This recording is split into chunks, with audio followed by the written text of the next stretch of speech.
إليه يرد علم الساعة وما تخرج من ثمرات من أكمامها وما تحمل من أنثى ولا تضع إلا بعلمه ويوم يناديهم أين شركائي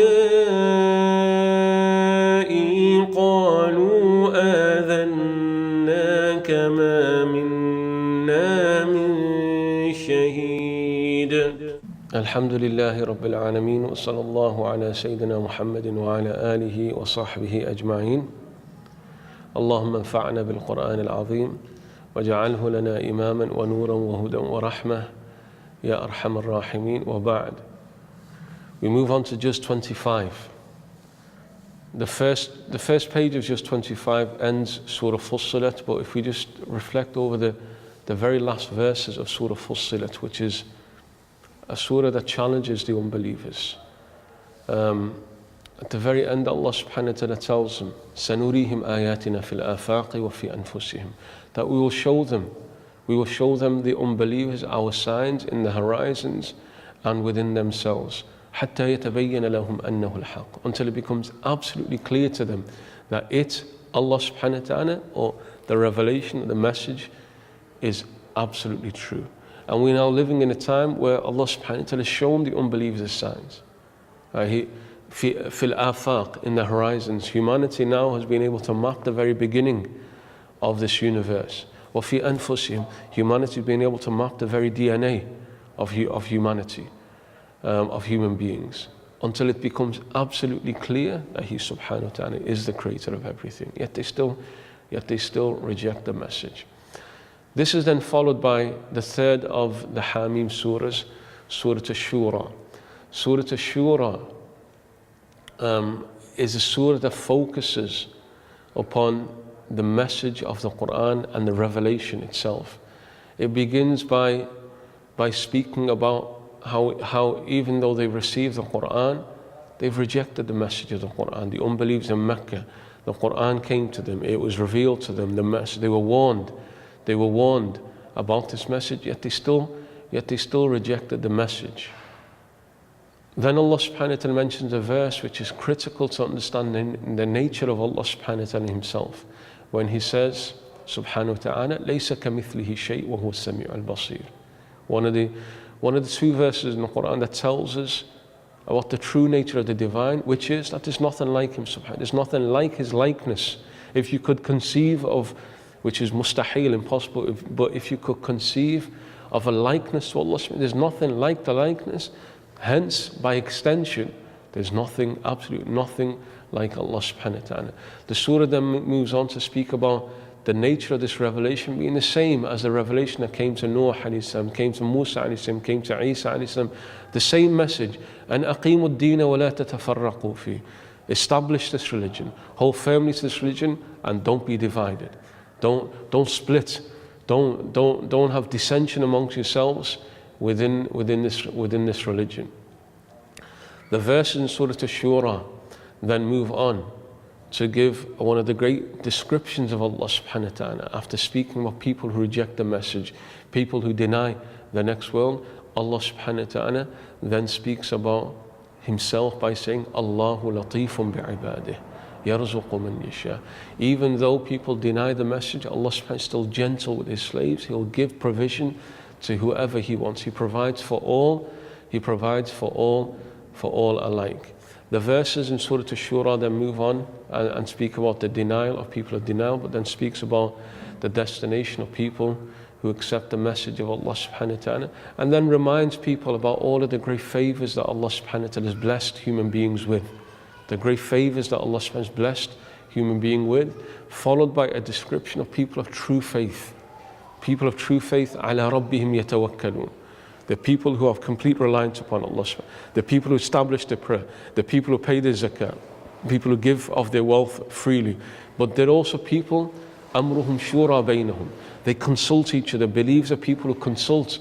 They consult each other about their affairs, and they're also people who, when people do wrong to them, they forgive. They don't hold They don't hold grudges. They don't hold hatred within their hearts to those who wrong. Surah Ash-Shura, towards the end of Surah Ash-Shura, Allah subhanahu wa ta'ala speaks about the different ways that He blesses people. He creates people in terms of children that they have. Allah subhanahu wa ta'ala mentions, يَخْلُقُ مَا يَشَاءُ, that He creates any way that He wants. يَهَبُ لِمَنْ يَشَاءُ إِنَاثًا, He gives anybody that He wants. He gives daughters. Some people He only gives daughters. وَيَهَبُ لِمَنْ يَشَاءُ الذُّكُورِ, some people He only gives sons. أَوْ يُزَوِّجُهُمْ ذُكْرَانًا وَإِنَاثًا, or He gives them sons and daughters.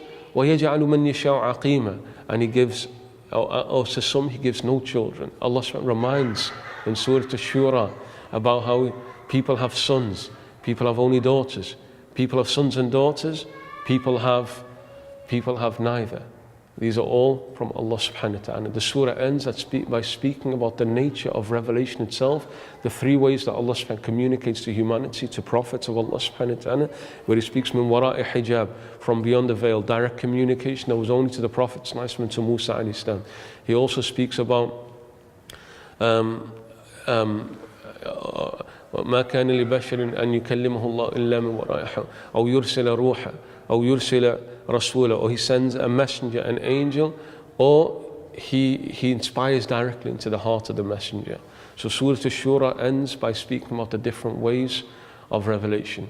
We then move on to the fourth Hamim Surah, which is Surah Zukhruf.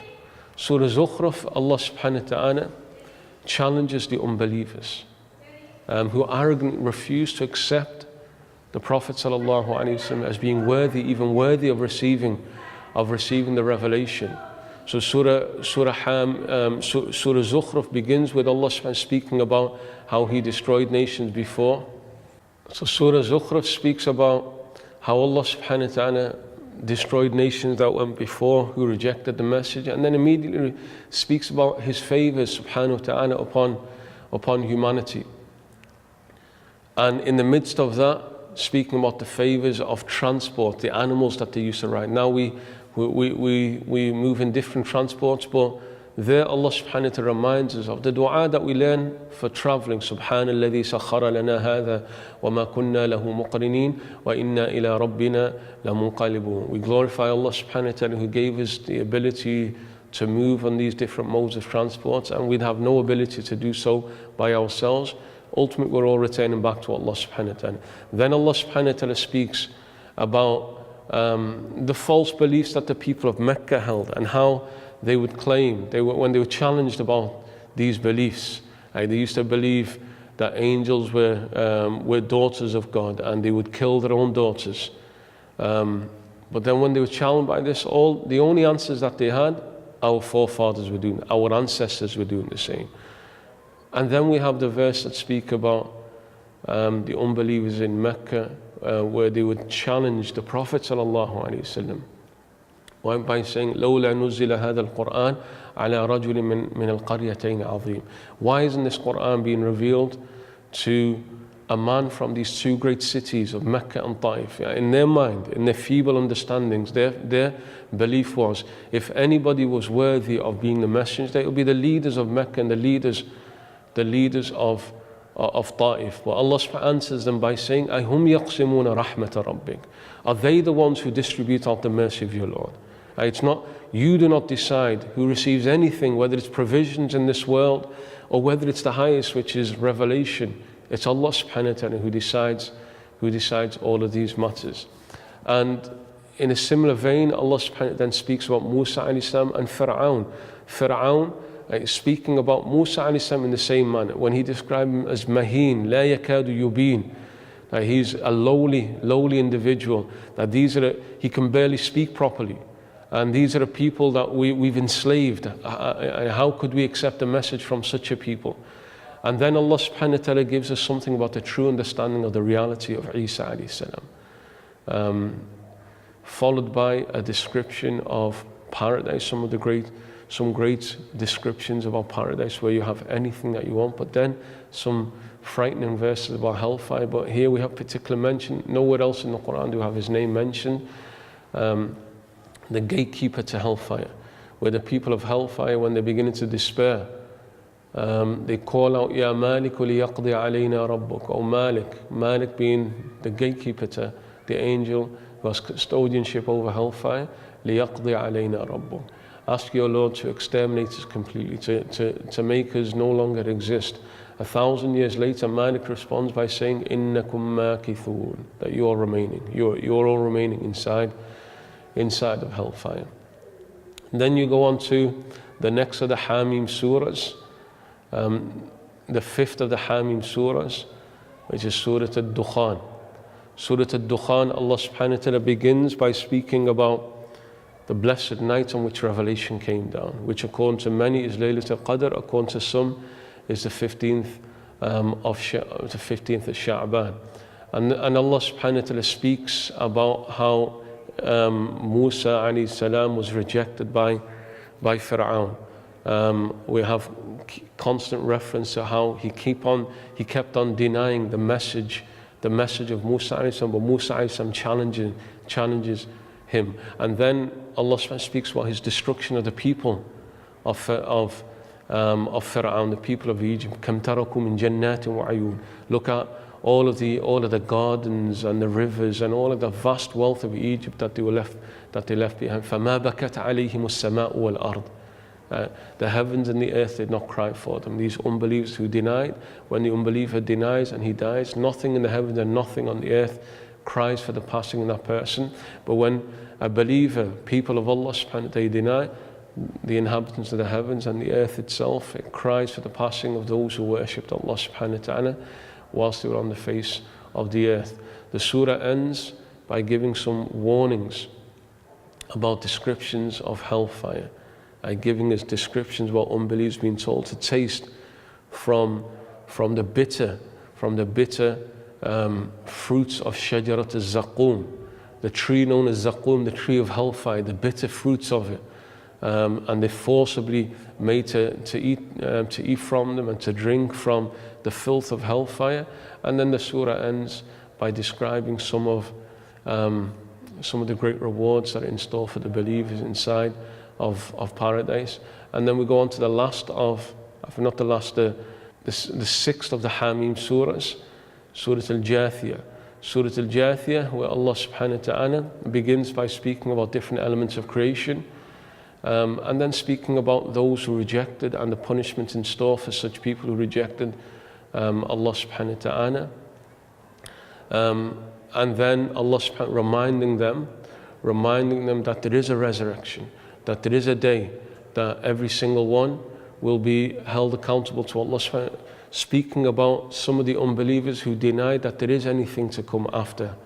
There is no resurrection. Allah subhanahu also reminds us by saying, أَمْ نَجْعَلُ الَّذِينَ آمَنُوا وَعَمِلُوا الصَّالِحَاتِ أَمْ نَجْعَلُ الَّذِينَ اجْتَرَحُوا فِي السَّيِّئَاتِ. Are those who committed wrong, are they going to be treated the same as those who did good deeds?